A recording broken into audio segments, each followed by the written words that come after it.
an Ohio woman who was admitted to the hospital before miscarrying and passing her non-viable fetus in the bathroom, now faces criminal charges. Her lawyer told CNN. Trumbull County court records show Brittany Watts, 33, of Warren, was charged with aggravated abuse of a corpse. Watts suffered a tragic and dangerous miscarriage that endangered her own life. Watts' case is pending before the Trumbull County Grand Jury. I have advised him not to speak publicly until the criminal matter is resolved. Watts' case shows extent to which prosecutors can press charges against a woman whose pregnancy ended in an abortion or miscarriage, even though coroner's report said fetus was not viable and in womb. Last year, Supreme Court ruled in Roe v.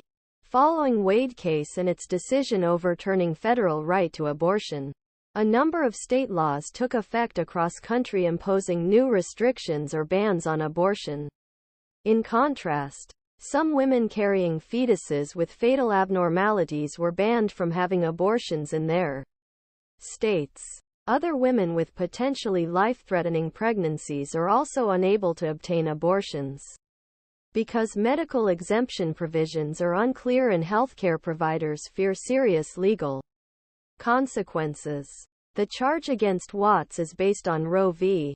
When asked if he was affected by repeal of the Wade case, his lawyer said main factor was ignorance.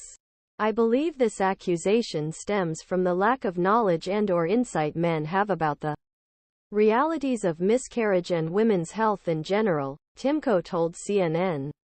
I don't believe the fetal personality issue is something they consider or find relevant. I believe this case demonstrates need for education and demonstrates how far debate over personhood of fetus extends, even outside context of abortion. The prosecutor said Watts' actions after death of fetus were at center of case. When a child dies, the problem is not how the child. The fact is the baby was placed in a toilet so large that it blocked the toilet. Left in toilet. And went about his day, prosecutor Lewis Guarnieri said at a preliminary hearing last month. According to WKBN footage, Guy M. Vogrin, a spokesman for Trumbull County District Attorney's Office, declined to comment on the case, telling CNN that all cases at grand jury level are confidential cases under Ohio law. Bleeding days and a critical timeline. Watts went to the hospital 3 times in 4 days for bleeding, according to a report from the Trumbull County Coroner's Office. The report states that on September 19, it is stated that when she was first admitted to the Labor and Delivery Department of St. Joseph's Hospital, she was diagnosed with premature rupture of the ligaments and severe oligohydramnios. In other words, her water broke prematurely and her amniotic fluid, if any, was extraordinarily low. Despite presence of a fetal heartbeat, induction of the non-viable fetus was recommended by medical personnel.